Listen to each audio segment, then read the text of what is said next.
We showed you this horrifying crash 3 months ago when a driver plowed into a dozen Muskegon motorcyclists in Wisconsin. 24-Hour News 8's Marley Ginter joins us in studio tonight with a story of one of the survivors. Marley.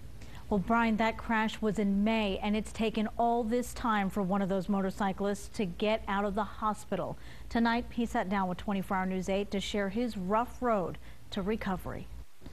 Emergency crews lined a Wisconsin highway, a dozen motorcycles strewn across the road. It was May 31st, but the date is just about all Rick Van Dam remembers. I lost track on how many surgeries, and you know, you just don't want to think about how long am I going to be in the hospital. You just got to think about what's the next thing I got to overcome or next thing I got to get through.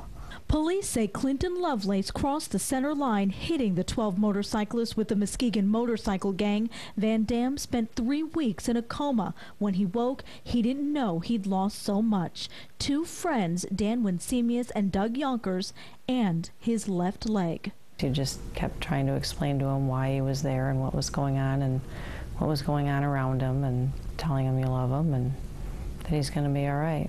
Van Dam spent the last several weeks rebuilding his strength at Mary Free Bed Hospital in Grand Rapids. He says he'd be lying to say he's not angry at the driver responsible, but he and his wife Sherry say they're not focused on that. It's time to move on. Van Dam gets to go home tomorrow. It's an amazing thing, and I just appreciate all the love and support from so many people. And most of the people were from people that I've never met in my life.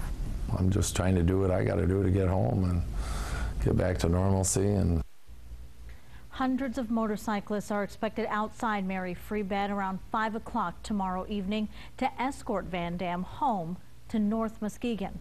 The driver, Lovelace, is facing several charges, including vehicular homicide while using a controlled substance. Sue?